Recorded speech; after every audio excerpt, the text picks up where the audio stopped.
Okay, so this is squid external anatomy to start with, and I'm just zooming in here because the nice thing about these squids is that really you can see that they're covered in these spots. These are actually chromatophores, so that they enable the squid to change color for communication or for background matching. That's kind of a neat feature.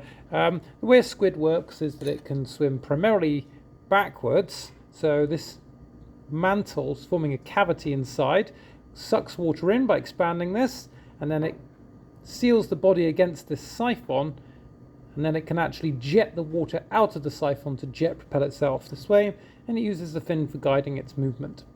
Okay, up the front here we've got our arms, and then we have the longer tentacles.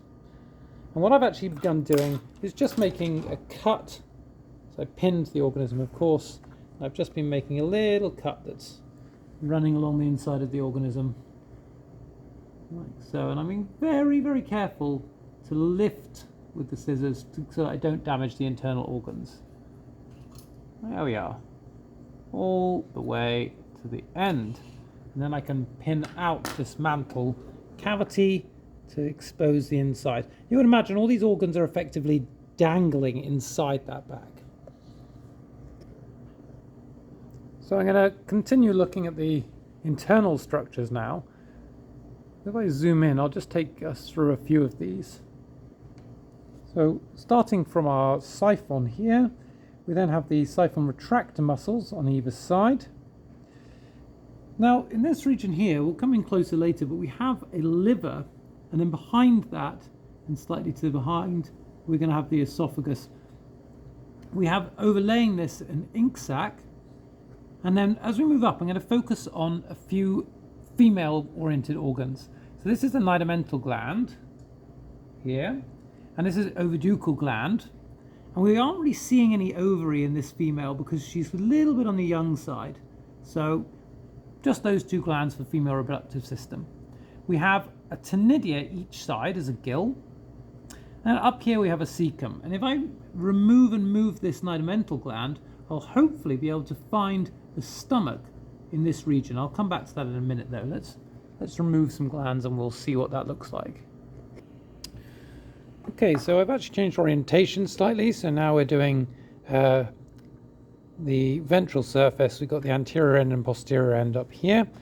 So I've removed the nidomental gland. So as we now look, we're going to be able to see a few structures. So I just point to this one here. This is our ink gland just here. And then these red spots, there's a pair of them, are kidneys at the top. White structure just coming down here. Let's show that. This is actually going to be the anus and rectum coming out.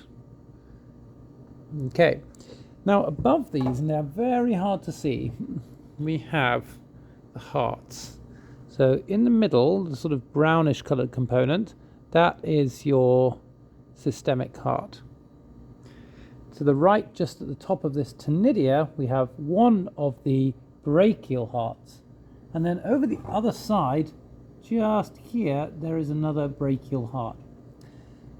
Okay, now if we look behind that brachial heart, and sometimes as I move this, you'll be able to see there's a stomach region just here. Very small and hard to see because it's not got anything in it. Those are our primary internal organs. See if I can pull off this additional ovarian gland, and maybe we can see that heart a little bit, oviductal gland, sorry. See that heart a little bit more clearly. It's just here. Yeah, and this should be suspended in water, which is why it's very hard to see the structures. Yeah, there we are. If I lift it, they'll be moving those to the side.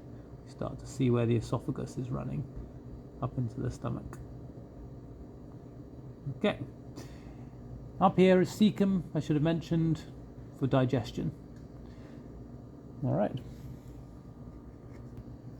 Okay, I've just exposed the cecum a little bit here, and the reason for that is that I'm going to extract now the pen, which is running down the back of the squid. I can grip it, that is. Sometimes it's easier just to grab it with your fingers. And now I've broken the tip of it, silly me. Here it is. If I pull, eventually this should come loose. And there it goes.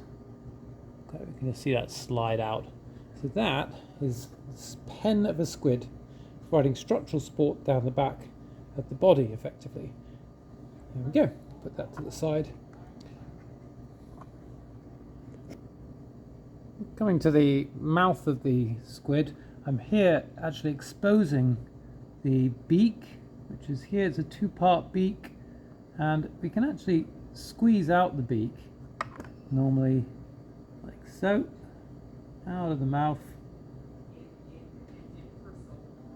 And there we are. That is the beak coming out now, and if I hold this and pull, you can see that there is a tube and string coming out behind it. That is because what I'm just removing now is in fact the brain and the main nerve cord of the squid, which are directly behind the radula, well, the beak. So there we are. This is also the squid's primary brain. Okay. And that, I think, concludes our dissection. Now, actually, wait, there's one more I'm going to do, one more structure. So, here's our squid's eye. So, ideally, I can just zoom in, and you'll be able to see what I'm going to get up to here. So, I first try and make a little incision into the eye. Mollusk, or specifically the cephalopod eye, is equivalent in function to ours. So it has a lens, has a pupil, iris, all these things.